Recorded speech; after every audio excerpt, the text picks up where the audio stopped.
A big hello and a warm welcome to all of you amazing and beautiful people out there on planet Earth who are on this ascension journey.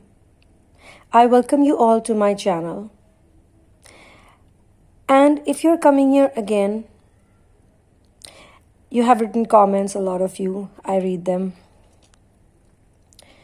Thank you so much for showing this love and support.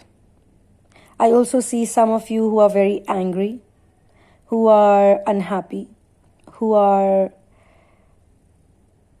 hurt, very hurt, who are feeling very betrayed, who are feeling that I did not deserve this. Why did I have to go through this? I put my trust again. After falling so many times and brushing the dust off my dress, I stand up again. I stood up again. I showed faith, trust again. And I got betrayed. I got let down. I got abandoned again. Why? In this video or audio, whatever you want to call it, I would be sharing with all of you amazing people out there, whichever gender you have, it doesn't matter. I know some of the masculines also do this research work. When they are the chaser, when they have changed the role from runner to chaser, they do that. It's great to be on planet Earth. It's great to be human. It's great to have this life. It's great to be of use to Mother Nature. It's great to give back. But most importantly, it's great to do shadow work and to find connection with your higher self, with the source energy, with the supreme being. You know why? Because when you find true love, when you find unconditional love, everything makes sense. There are no complaints. There are no battles to be fought. There is simple, sweet gratitude and the feeling that anything can come now and I would be okay to face it, and I will face it. Even if I feel the fear in my heart, even if I suddenly feel heaviness in my heart, I will still be able to face it. That's the beauty of life and ascension work. If you feel that hope is dead and you cannot be convinced or pacified at all, and you have cried a lot, and I can say this because I have been there and I have done that. So I have compassion for anybody who feels that hope is dead. I want to say that hope could be dead right now, but hope will get resurrected. And it's not hope we need the most. It's trying to tell us that we need faith. We need acceptance. If there are bad things that have happened, we do not know exactly what is it connected to. Maybe you lost someone you love and you are really angry about it. You are hurt about it. You are mad about it. But you are looking at it from the perspective of right now. You don't know what's the journey of that soul. Maybe for that soul, leaving the planet Earth and leaving that particular life was the best thing. Because they have suffered already, and suffering for them was the way to dissolve karma. And now that they have dissolved the karma and they have left this planet, they are probably in a better place. They are still on the planet somewhere maybe. Maybe they have come back. Or maybe they are in God's lap. Maybe they are in another dimension. But maybe it was better for them. And by crying and cribbing, by complaining, we are going to make it difficult for them. In this audio, I would be talking to you all in different areas of life. Some of you will get connected with something, some part of it. Some of you with another part of it. Some of you with another part. And some of you who are very advanced will get connected to everything. Some of the things that you have not even witnessed, you will get connected to it. Some of the things that you have witnessed, but it may not be covered in this, but you know where it's coming from, because we are all here to build compassion. This planet needs compassion, and this planet needs the knowledge that everything that happens, everything that happens, it happens for the good of the soul. And this body is temporary device. It's temporary. Tell me anyone you know who has not died yet. People might have a long life.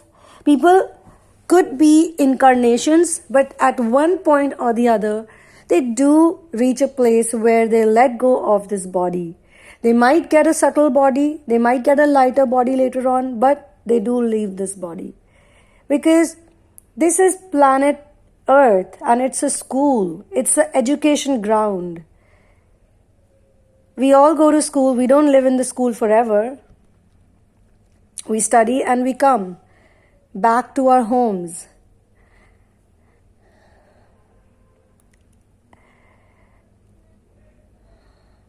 I will be telling you about various stages. I would be telling you various types of ascension journey. Some of you could be in a twin flame journey. Some of you could have witnessed a false twin journey.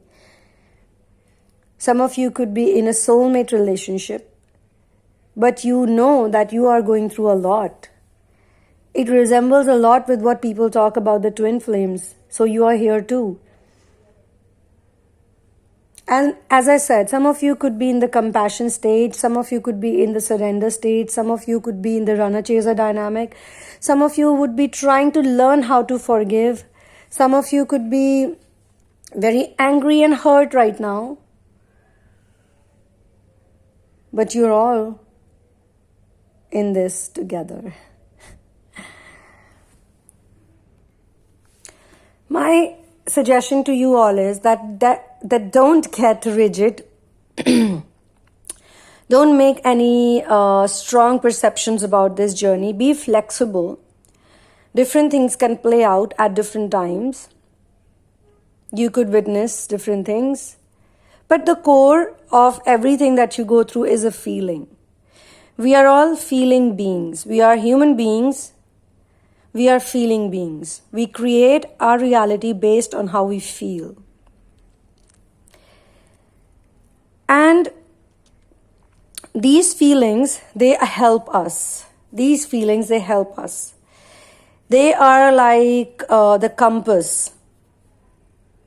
And what we are supposed to do here on planet Earth is to learn how to be equanimous towards whatever comes. Equanimity is the goal of this ascension journey. The twin flame journey is there to teach you how to not react. Don't react to everything that happens to you. And that is applied to good also. If you feel something is good and you're like, okay, I love this, it's good. What happens is that you get attached with it, and then you want only the good to happen to you. You want the dates, you want the flowers, you want the champagne, you want the intimacy, you want the shopping, you want the baking, foods with each other, or cooking with each other, traveling with each other, good times with family, everything good. Everything happy, hunky-dory, singing a song, whistling, blah, blah, blah. You know what I mean, right? You are all understanding people. All of you have those certain qualities which make you stand out, which make you connect with me here, which is why you're here, because you're looking for answers and you're researching. You are like a scientist. You are researching about the nature of human beings, how human beings can evolve and become a higher self. We are not here to waste our time. Every single day matters. And when the dark night of soul comes to anyone, when it hits, the biggest purpose of the dark night of the soul is to waste your time. That's it. To keep you stuck in your room, in your bed, and make you feel you're not enough. Make you feel, I had to figure this out myself. And even when I say myself, I know it's divided into my and self. and self helped me understand it. My angels, my masters, my guides, they gave me the correct information at the correct time when it was really necessary, and that made me like get up. So I have to give it back to any one of you who needs it. What I'm doing right now, it's free content. It is available for everyone. And I know it will help many people. But if anyone needs a personalized coaching session, a healing session, a mentoring session, if you need the guidance, you must take the guidance. You must take the therapies. You must take the healing sessions. You must take the tarot card sessions if it's needed. If you feel you don't need it, don't take it. You don't have to always go that route. But if you feel, if in your heart you know that you need it, or else you will get stuck, then go for it. I was always looking for someone genuine, and I know there was a lot of free content out there that helped me out. So it is my duty to give out this content to others who might need it. But when I found a genuine teacher, like where I knew that I have to take a class from this person, I have to take a session from this person, I did. And I'm not going to deny that I also met some fake ones, and that's how I could learn to differentiate between the fake coaches and the real coaches. But I will tell you one thing, that there has to be a certain discipline, there has to be a certain strictness and a certain amount of respect for what you're doing. You cannot take it lightly. You cannot be like, oh yeah, I'm taking a class, I'm taking a healing session, so it's completely the responsibility of the coach to fix my life. The coach can fix your life, of course, but you have to also be a part of that process. You can't completely depend on another person. And this dependency is what has caused you all the suffering in the twin flame journey. For the divine feminines, one of the biggest lessons in this journey is not to be dependent on anyone, even if it is your divine masculine. The only person you depend on is the source energy. And the source energy, when you depend on the source energy fully and you surrender, it will help you take inspired action. When you become a person who only and only takes inspired action, even when you walk on the street, even when you breathe, even when you sleep, even when you're doing nothing, literally you are doing a lot. You're doing everything. You exist.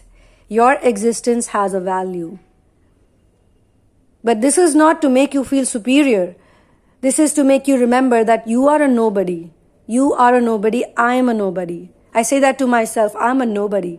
But God has chosen me, or the universe has chosen me, whichever lingo you want to use, it has chosen me to do certain work. So the credit goes to the universe, to God, to the supreme being, to the source, not to me. And we all need to remember this, because I keep watching a lot of stuff on television also. The fake people, the bad people, and those people who are destroying the planet, who are the negative entities on this planet, who survive by converting human beings into slaves, who survive by converting human beings into suffering machines, who survive on all these negative things they do to people, who survive on war, who survive on famines, who survive on pollution, death. These negative entities that are killing the planet day by day, they want to do that. These people also use the same language. You have to be very careful. They also use words like faith. They use words like hope. They use words like love. They use all of these words because it's a lingo. They have learned it. They use religious books. They use religious sentiments of people too. So being a twin, being on this ascension journey, you gotta be very smart. You have to learn all of this. The divine masculine, through the separation phase, also learns how to differentiate between fake love and true love. You are the person who is his true love, but he does not recognize it that easily, because you also don't recognize fake and real easily, and that's why he is your mirror. You both are each other's mirror, so stop blaming. You have to forgive them. If you don't forgive them, you will go on for another decade. You will go on for another 2 decades. Who's it gonna help?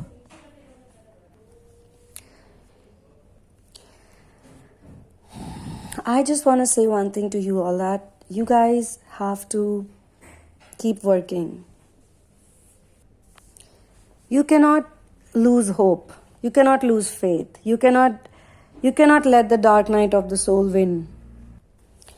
I don't want to create that energy where we are blaming those people who are not good, or we are blaming the karmics, or we are blaming the fake coaches, or we are blaming the planet, all those people who do these wrong things on the planet, or we blame the divine masculine that, hey, you stupid guy out there, you can't see this, you can't do this, hey, come on, I can't take this shit, you did wrong to me, I hate you, blah, blah, blah, blah. This is going to create the energy of lack in you. When you go and stalk someone, you basically create the energy that they are not one with you. That's why you are needing to stalk them. If I have someone in my life, if I love somebody and they love me, do I need to stalk them? So you have to stop stalking them, whether you are doing it physically, whether you are doing it for real, whether you have hired a detective, or whether you're just doing it on the social network, or whether you have created fake IDs because you got blocked on the original one, so you create a fake ID. If your DM is doing that, let him do whatever he wants to do. If he, and you don't even know that. Some of us assume a lot, basically. We assume, like someone actually assume that I am helping, or their DM is my client and I am channeling their messages specifically to her. That's not how it works. Let me tell you that we are all divine masculines and divine feminines, so we all have the same core feelings. And when I do a channeling, it's because I know the pattern. We all know. Some of you obviously don't know because you have not reached that point yet, that you cannot see it without any kind of retrospection. Because in retrospect, you can only talk about this, you can only do the retrospection when you have